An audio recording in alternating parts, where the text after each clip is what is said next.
Welcome everyone. This is Coaching in Session. My name is Michael Rearden and I will be your mindset coach today.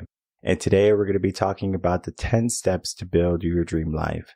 Now, before I got on to this recording, I did some research and I started to look at people's lives. And my life is actually the dream life of many people. Many people look at my life and they say, I wish I had your life. I wish I had your confidence or your body or whatever, right? Like they can see something that I have and that they want. And I started to think, well, there's a lot of dreams in this world and we all have them. Many people who have those dreams will never reach them. Why won't those people reach those dreams if we all have them? Why won't people be more deliberate in what they do and how they act? It's because maybe they were never taught. It's because they might not know the secrets to building a dream. They might not know that the end result of our dream being fulfilled is dependent on us taking action.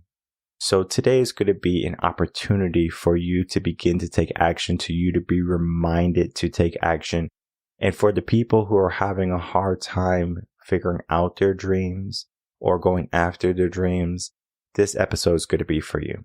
Because I want to make it so that you can get to your dreams. But before we do that, we do have to understand at least a simple step process. And these 10 steps are going to be helping us get to those dreams. So let's take a quick look at those 10 steps and then we're going to have our discussion. All right, everyone, if you're new to the channel, make sure to like, comment, and subscribe and to share the video and or audio to help build a community of like-minded individuals. So today we're going to be talking about the 10 steps to build your dream life here on Coaching in Session. And this is what we want to build. Because before I got on the recording, I have found that many people have dreams, many people have hopes, many people are sitting in desperation or silent desperation is what I want to call it. They don't take action. They wait, they hope, and sometimes luck comes their way. Sometimes things can change their life for the better, but those blessings don't just happen overnight. We need to become deliberate in what we do. And it's not going to be easy. It's going to be full of challenges and struggles and hardships, but that's going to make us better. So as we look at step one is going to be defining your vision. Now, this is going to be helping you understand the different aspects such as career, relationship, health, personal development. What is that vision? What people do in step one when they define your vision is they'll do a vision board. They'll do a journal. They'll write it down. They'll create a mantra for themselves, and all of those are powerful things. But what I have found through my years of coaching is that eventually that is going to dissipate. However, people remember what you say to them. If you don't believe that, tell someone that you love something negative. It's going to sear in their brain, their heart, their soul for as long as they live. Now, I don't want you to be negative, but I just want you to understand that concept. People listen to what you say, especially people you love. Your vision should not just be written down on a piece of paper, put someplace very nice that you're going to see every morning. It has power. I'm not going to say it doesn't, but you need to tell at least 3 people. Tell at least 3 to 5 people about your vision, why you're going to be doing it. And then from there, step 1 is going to be solidified. Then we go into step 2. Step 2 is going to be setting specific goals. So that's breaking down your vision into achievable and measurable steps. Okay, so if you want to do something like lose weight, or if you want to buy a house, or if you want to start a company, what are the actionable steps? If you get a coach, the coach is going to be walking you through all the steps because it just makes sense. Sometimes people don't even know where to begin because they have maybe never did it before. When I first started a business, I didn't know what I was doing. So I had to learn those steps, and now I can help people start businesses. I can help people with sales and marketing and things like that. Now, is my coaching specific to that? No, I don't like doing it. But if a friend, a family member comes and asks me, sure, I don't mind saying, what I did, how I do things, because I understand that when we're trying to move and progress, it is much easier when you have someone who has already been there, someone who is at an elevated level that can help lift you up. It is so much more beneficial that way. So when you have your goal, you have your vision, find the people that are going to help you take those steps in the right direction. You can write the steps yourself, and you can be doing a lot of trial and error. And this is why I say coaching is so powerful. We mitigate a lot of that trial and error. And you don't want to be going through life just trial and error and everything. Otherwise, you're going to find yourself at the other end of life with a bunch of mistakes, a bunch of wisdom, but you didn't make much progress. We shouldn't have to reinvent the wheel every single time we want to drive a car. So we use what other people have created to continue on with what they started. Yes, someone made the wheel, but now we can make electric cars, we can make sports cars, all because of one small invention. And that is going to be multiplied even with your vision, your dreams, and your goals. And then we get into step 3. Step 3 is going to be developing a plan. So we're going to have outline actionable steps to reach those goals, create a roadmap that includes short-term and long-term actions. Of course, it is going to be similar to step 2, setting specific goals, but those specific goals are going to be, of course, 10 pounds, starting 10 businesses, running a 5K or being able up to run a 5K. That's going to be our end goal. And we need to still create a timeline. We need to get people to help us with step 2. So then when we get to step 3, we can develop the plan now. And this plan is going to be going through multiple renditions. You're not going to just make a plan and be automatically successful. You might have to do things, and it might take some time. And you might say, okay, that didn't work. Let me adjust.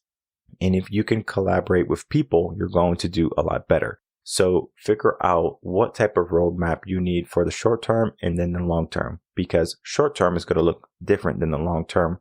Think of investing. Think of retirement. Your short-term investments might be different than your long-term investments. For example, a long-term investment might be a Roth IRA or 401k.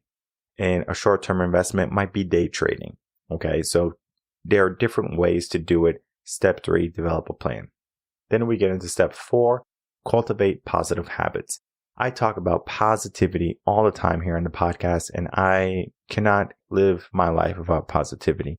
It might seem like, you're just talking about all this positive stuff. The world's so negative, and it is negative. I'm not here to say the world is not negative, but we can do a better job at creating positive habits in our life, because when you can develop positive habits, then you're going to start to see you have more energy, you have more discipline, and you're able to do the things that you're supposed to be doing. Now, the caveat with those positive habits is you just can't say, well, my positive habits, I want to be smiling at people. Now, unless you're in customer service or sales, it might not align with your goals.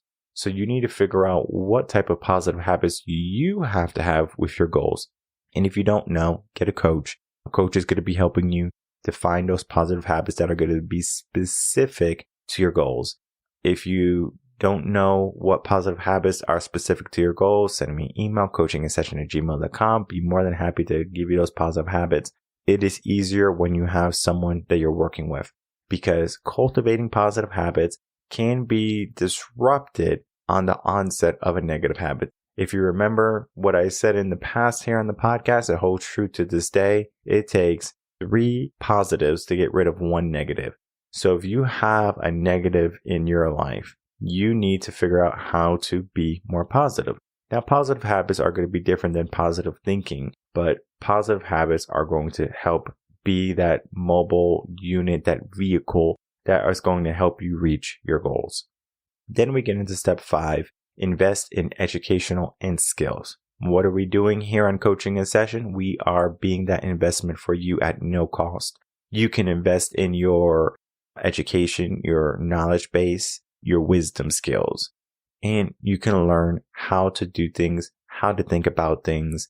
And we bring coaching to you in a different way, because I can easily say, well, in order to get this podcast, you have to subscribe, and you can only listen to my podcast if you are this level of member. And I know that's a way for me to make more money, but at some level, I want to show people that it's not only about the money. I've learned early on in my career, when I was young, 18, 19, 20, that money wasn't going to make me happy. And I talk about the story quite often on the podcast in certain situations where I'm being interviewed, where I was, making good money for that age. And I was like, okay, well, I'm so stressed out because of work. I'm just working, hanging out with my girlfriend at the time. I was just like, I'm just miserable. Like, I'm just making all this money. I'm seeing my bank account just do this, just elevate. And I'm like, you know what?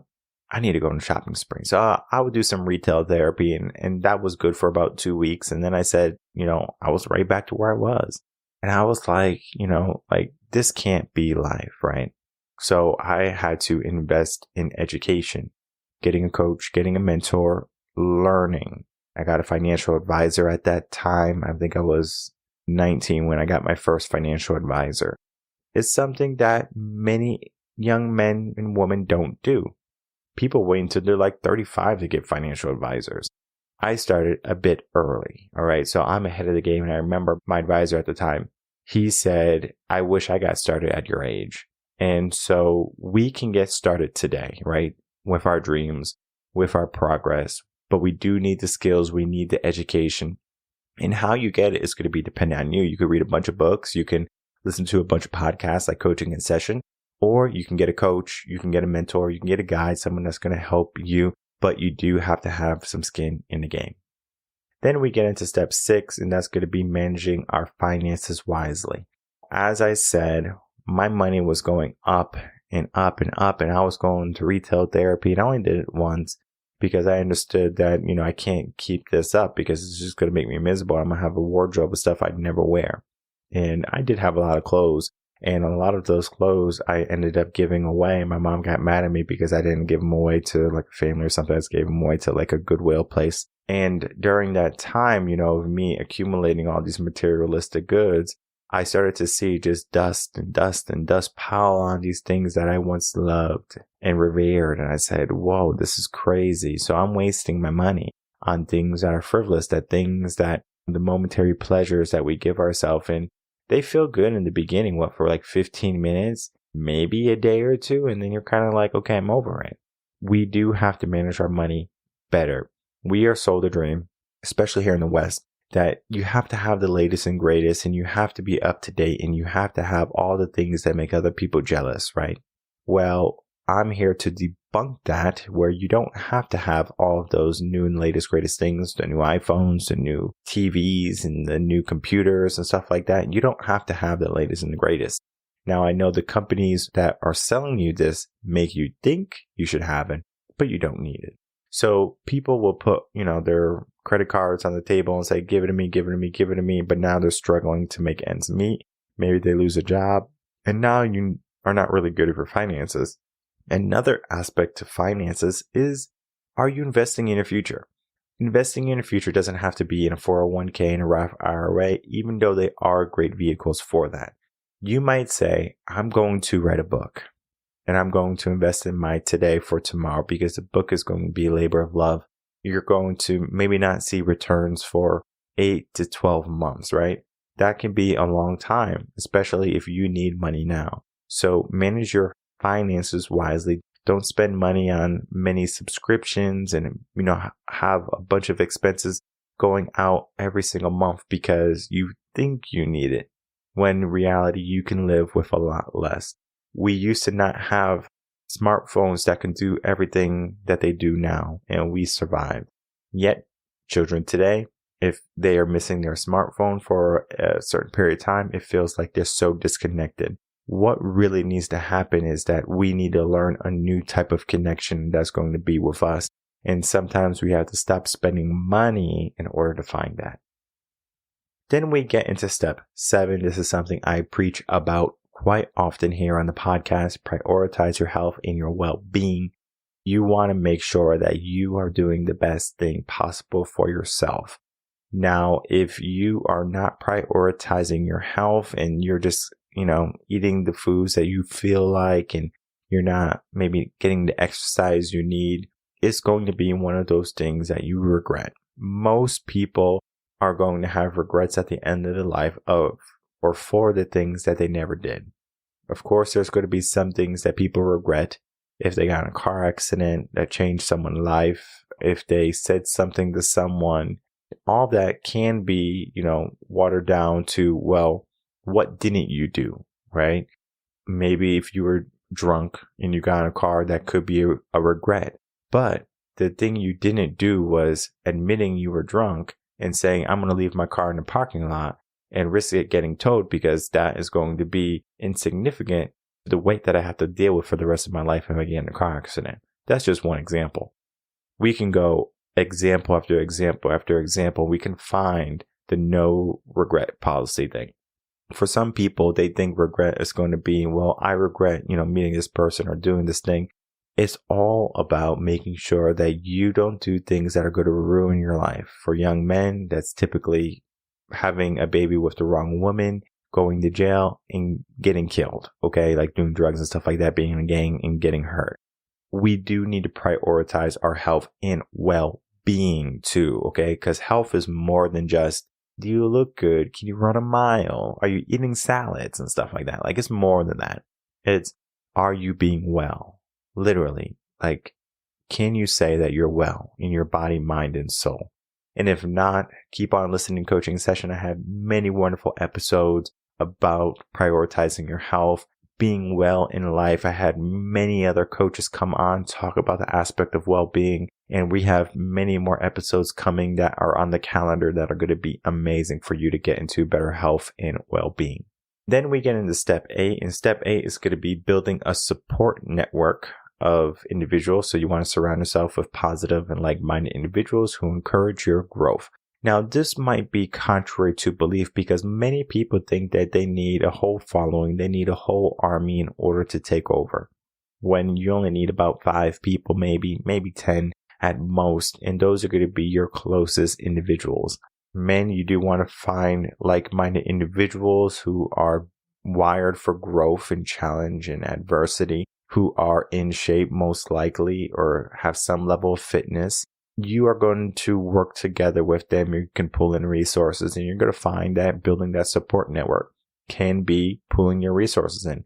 You might say that I don't need a support network like that. I just need someone to hold me accountable. You can get a coach, a life coach. You can start to build that support network. You can get a team of people, mastermind group, and you can have accountability partners, and you can build yourself from there. So it just depends on what you're trying to build.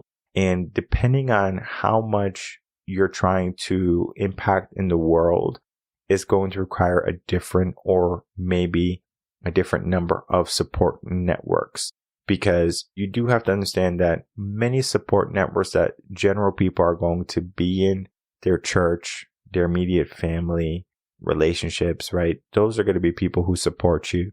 However, those support networks are going to not challenge you the way a coach or an individual business partner can.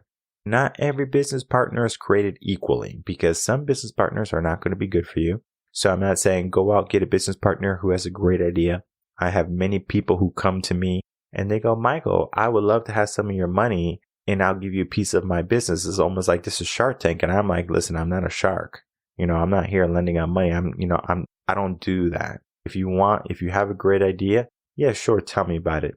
I'm a coach. I'm going to say if it's good or not. If I feel the need to invest, if your company goes public, that's going to be something I do. But it's not going to be angel investor situation where it's like, oh yes, I'm going to give you money and I'm going to, see where this goes. The reason why I don't do that is because I have found that it can tarnish relationships so quickly. Money is like evil almost.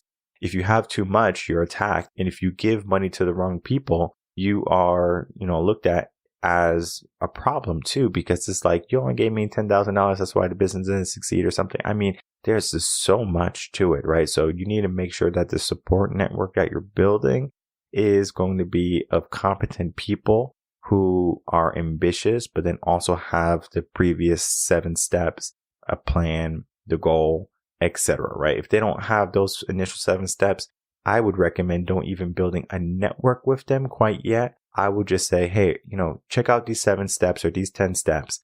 Let me know when you have gone through them and what you have implemented after listening or watching this video. So you are going to be, again, being in a better place. Building that support network is going to be dependent on you. Then we're going to get into step 9, and that is going to be embracing challenges. Now, my life is not easy, nor do I want it to be easy. Sometimes I forget how much I have struggled, challenged, and went through to get to the point that where I am today. Though there's some moments of uncertainty in my life, I say, you know what?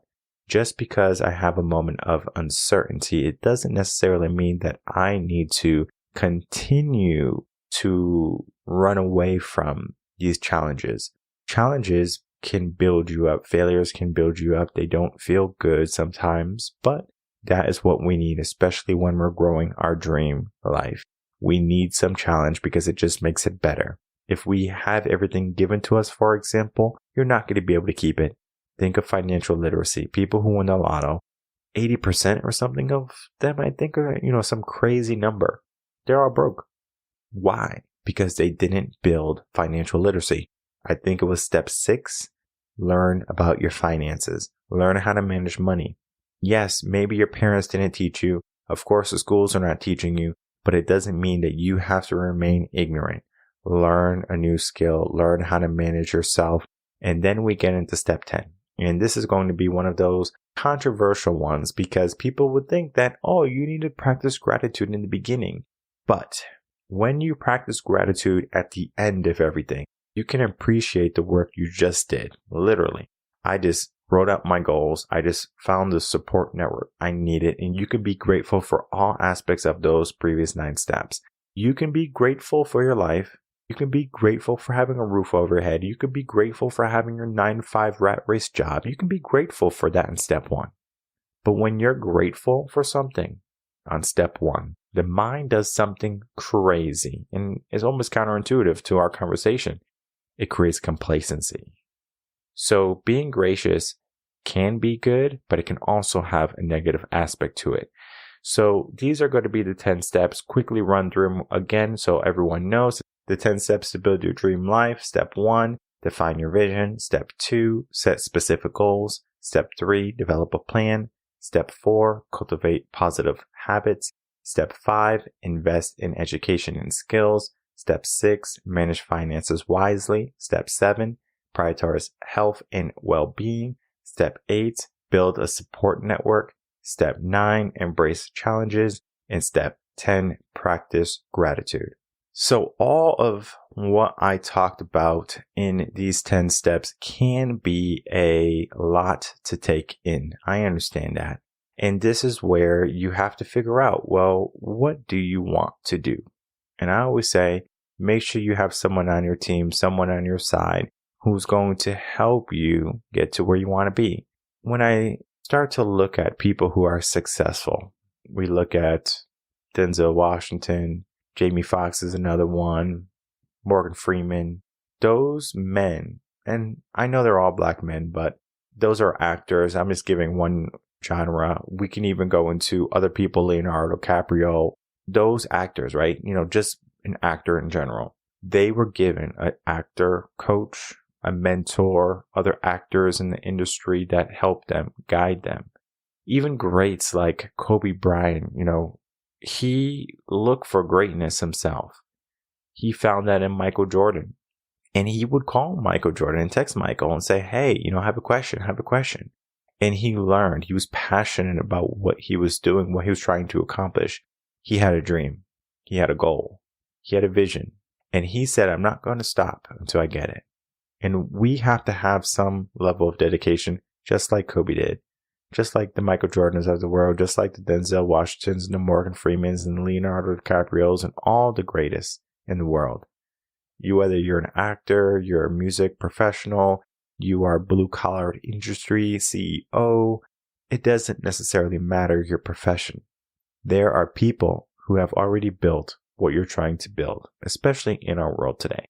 There are going to be some situations where you're going to have an idea and it might be new, but most ideas are not going to be avant-garde. Just because it's not avant-garde, it doesn't mean that your dream is not something you should go after. For example, sometimes people have dreams of having a daycare or owning a school. Yeah, there's hundreds of thousands of schools all across the world, especially in America. maybe up to 1 million. I don't know if it would reach 1 million, but I can see it reaching millions of schools all over the globe. When we look at that, the possibility, you might think, well, there's enough schools. There's not. Well, people are not having babies. It doesn't matter. We need more schools, especially schools that are going to invoke a different type of thinking. Montessori, private, Catholic, Christian schools. We have different types of schools. Charter schools are another example. What are you trying to accomplish in the education of your child, right? If you're a parent, you should know what your children are learning. I understand in the public school system, we have a curriculum, but then we also have a lot of politics and opinion-based teaching in our current public system. So one thing that has to happen is we have to get rid of that type of education. When we are trying to build our dream, it starts at a young age. We have our imagination, we have our will, our determination, and we're ambitious. However, somewhere happens during school, our dreams are crushed. We are not as ambitious anymore. We are not as willing to fail anymore. Just as we were when we were a kid, we could make mistakes and it was okay. But now we're looking at things with a fine tooth and comb.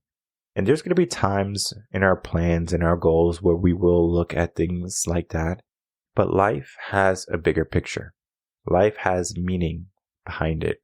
Our dreams should be fulfilled. Our dreams should become reality. We should not be wishing or hoping or living in a fantasy-based world where we think luck is going to be there for us all the time and that everything is going to be given to us. Though that would be wonderful, that you can just have everyone, helping each other and everyone is going to be successful, it wouldn't work that way. And it's the same thing as if I gave everyone an equal amount of money in the world. Everyone has the same amount of money. Everyone is equal, right? How long would that equality last? 3 months? Because the people who have their hands in the money now are going to have it in 3 months after I give everyone equal shares of monies, because the people who want everything given to them don't know these 10 steps. They don't know how to create a vision, their goals, how to have a healthy mindset, body, positive habits, manage finances. That was the point I was trying to get at. Somewhere you're lacking in these 10 steps. And if you can learn how to master these 10 steps and learn how to implement these steps into your life, you're going to find that you're going to be closer to your dream life every single day. It's not something I recommend doing alone. I always tell people, get someone along for the ride. It's not going to cost you any more than the time that you're spending needlessly on your phone in front of the TV. Those hours cost money. I understand you just worked a 9 to 5. You're tired when you get home. You might have kids and responsibilities. I understand that. We need to figure out what to do because of it after that. We talked about building our dream life today. It's an important step. We need to have the goal, right? The vision to what we want to do. We need to have the plan to get there. We need to be surrounded by the people who are going to help us get there. But then we also need to look at our own circumstances and say, I'm effing up in this area. I need to adjust. How can I adjust? Most people won't adjust naturally unless they have a trauma, hardship, negativity, etc. However, there is a way around that. Get a coach, get a mentor, get a guide. That right there is going to be putting some skin in the game, and you're going to take more action today than if you did everything by yourself. A war is not meant to be fought alone, yet many people think they're these lone warriors that they have to go in alone, that they have to do everything by themselves. Get yourself someone that's going to be on your team, that's going to sit on your side of the table, and they're also going to fight for you. Because many people are tired of fighting for themselves, so why not get someone who can support you in that fight of life? My name is Michael Rearden. I'm a mindset coach. If you have any questions, you can email me coachinginsession@gmail.com, and I will see everyone on the next episode of Coaching in Session. Until then, everyone take care.